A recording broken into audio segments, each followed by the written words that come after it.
પાટીદાર આગેવાન અલ્પેશ કથિરિયા ફરીથી ચર્ચામાં છે। તેમણે જણાવ્યું હતું કે આપણે લગભગ દાયકા પહેલા આંદોલન કરીને શિક્ષણમાં અનામત મેળવ્યું હતું। હવે સમય આવી ગયો છે કે આપણે ચૂંટણીમાં પણ અનામત મેળવીએ। જો કે આશ્ચર્યની વાત એ છે કે સ્થાનિક સ્વરાજની ચૂંટણીમાં 27% ઓબીસી અનામતનો અમલ થવાનો છે, ત્યારે પાટીદાર આગેવાન અલ્પેશ કથિરિયાએ આ પ્રકારના નિવેદનથી ફક્ત સામાજિક ક્ષેત્રમાં જ નહીં, રાજકીય ક્ષેત્રમાં રીતસરની હલચલ મચાવી છે। તેમણે આ અંગે ફોડ પાડીને જણાવ્યું કે 27% અનામત ભલે જાહેર થઈ ગઈ હોય અને સ્થાનિક સ્વરાજની ચૂંટણીમાં તેના માટેની અનામત બેઠકો પણ જાહેર થઈ ગઈ, પણ તે કંઈ આપણને એમને એમ મળવાની નથી। આના માટે ગામે ગામથી લઈને દરેક નગરપાલિકા અને મહાનગરપાલિકા સુધી આપણે સંઘર્ષ કરવો પડશે, ત્યારે આપણને આ અનામત મળશે। અલ્પેશ કથિરિયાના નિવેદને વિવાદના વમળો પેદા કર્યા છે। તેનું સ્પષ્ટ કહેવું છે કે જાહેરાત થઈ ગઈ એટલે કંઈ મળી જશે તેમ માની લેવાની જરૂર નથી। સ્થાનિક સ્વરાજની ચૂંટણીઓમાં 27% અનામતનો નિયમ અમલમાં આવવાનો છે, તેથી ગામે ગામ સ્થિતિ ખરાબ થશે। તેના કારણે જેના હિતોને અસર પડી છે તે લોકો બીજાને તો કશું નહીં કરી શકે, પરંતુ આપણા પર ચોક્કસ ગુસ્સો કાઢશે। આ માટે પાટીદાર સમાજે છેક ગ્રામીણ સ્તરે એકતા બતાવવાની જરૂર છે। નાની નાની વાતમાં બીજા સમાજના લોકોના આપણી સાથેના વાદ વિવાદ વધશે। આપણે વાદ વિવાદનો વાદ વિવાદના સ્તરે ઉત્તર પણ આપવો પડશે।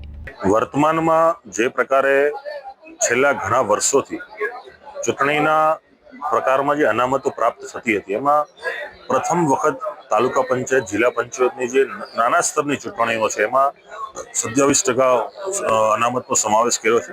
તો સાથોસાથ જે રીતે શિક્ષણ અને નોકરીની અંદર ઈડબ્લ્યુએસમાં જે સમાજનો સમાવેશ કર્યો છે, એવા સમાજોને ચૂંટણીની પ્રક્રિયામાં પણ 10% અનામત દાખલ કરી અને એ લોકોને પણ સમન્યાયના સિદ્ધાંત હેઠળ તક મળે, બંધારણની રીતે સદોય સમાનતાની તકો પ્રાપ્ત થાય, એ માટેનો અમારો પ્રયાસ છે। અમે રજૂઆતો પણ ઘણા સમયથી કરીએ છીએ। દિનેશભાઈ બાંભણિયાએ આ બાબતે નામદાર ગુજરાત હાઈકોર્ટમાં પિટિશન પણ દાખલ કરી છે અને ચૂંટણી પંચના અને સૌના સંકલનથી પણ અમે આશા રાખીએ છીએ કે ખૂબ ઝડપી રીતે જે રીતે બધી જ અનામતો લાગુ થઈ છે, માત્ર એક 10% ઈડબ્લ્યુએસ લાગુ નથી, તો એ અનામત પણ ચૂંટણીના દરેક જ્યાં પણ પ્રક્રિયા થાય એમાં 10% ઈડબ્લ્યુએસનો પણ લોકોને અને ત્યાંના સમાજને લાભ મળે એવી અમે આશા રાખીએ। અહીં યાદ રહે કે 27% ઓબીસીનો લાભ બધા જ ઓબીસીને મળશે, પરંતુ તેની સામેનો જે પણ આક્રોશ હશે તે બધો પાટીદાર સમાજ પર ઠલવવાનો છે, તેવી ગર્ભિત ચેતવણી અલ્પેશ કથિરિયાએ આપી હતી। પાટીદાર સમાજે તેનો સામનો કરવા માટે તૈયાર રહેવું પડશે। આ ચૂંટણીમાં 27% ઓબીસીનો અમલ થાય તે પણ સુનિશ્ચિત કરવું પડશે। જો આ સ્તરે 27% ઓબીસી અનામતના અમલમાં જરા પણ પાછી પાની થઈ તો પછી દર વખતે પાછું જ ઠેલાતું જશે।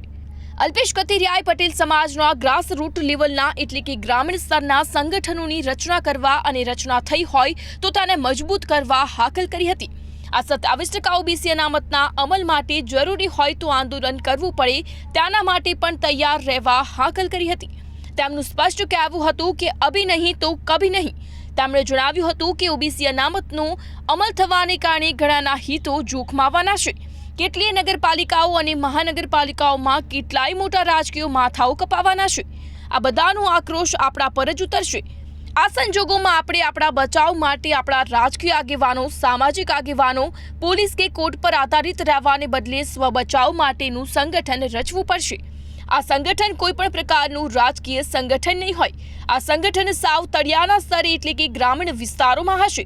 તેનું કામ પટેલ સમાજના લોકોની એકતા મજબૂત રાખવાનું અને કોઈ પણ પાટીદાર પર હુમલો થાય તો તેની મદદે જવાનું રહેશે। આપણે યાદ રાખવાનું છે કે આપણે ક્યારેય કોઈના પર પહેલો હુમલો કરવાનો નથી, પણ જો આપણા પર હુમલો થાય તો સામેવાળાને જવાબ પણ એવો મળવો જોઈએ કે તેને તે યાદ રહી જાય। આપણે કાયદાના પાલનમાં માનીએ છીએ અને કાયદાનું પાલન કરીને કાયદાકીય મર્યાદામાં જ આગળ વધવાનું છે। કોઈએ કાયદાનો ભંગ કરવાનો નથી, પરંતુ સ્વબચાવ કરવો દરેકની ફરજ છે। તેમાંથી પણ આપણે પાછા પડીએ તેવું તો ન જ થવું જોઈએ। આપણે દરેક સ્થિતિને પહોંચી વળવા માટે માનસિક અને શારીરિક રીતે મજબૂત હોવા જોઈએ અને આપણો આદર્શ સરદાર પટેલ છે। તેમણે જ આપણને મુશ્કેલીઓનો સામનો કેવી રીતે મક્કમતાથી કરવો જોઈએ તે શીખવાડ્યું છે। સરદાર પટેલે દરેક સ્થિતિનો સામનો કરીને આપણને ફક્ત ખેત મજૂરીમાંથી એક લડાયક કોમમાં પરિવર્તિત કર્યા છે। આપણું ખમીર જગાવ્યું છે અને તેમણે આપણામાં જગાવેલું આ ખમીર એડે ન જવું જોઈએ। આપણે આપણી પ્રતિષ્ઠાને ઊની આંચ આવે તેવું એક પણ કામ કરવાનું નથી। તેની સામે કોઈ આપણી પ્રતિષ્ઠા પર ઘા કરી ન જાય તે પણ જોવાનું છે। સરદાર પટેલે સંગઠન રચવાના અને સંગઠનને મજબૂત બનાવીને સમાજને આગળ વધવાના જે સિદ્ધાંતો આપણને આપ્યા છે, બસ તેના પર જ આપણે આગળ વધવાનું છે. જો આપણે આ માર્ગ પર પકડીશું તો આપણા વિરોધીઓ પણ આપણને સન્માન આપશે, પણ જો આ માર્ગ ચૂક્યા તો આપણા સહયોગી પણ આપણા નહીં હોય. સંગઠનની શક્તિ અને સમાજ માટે કરી છૂટવાની ભાવના જ આપણને આગળ લઈ જશે.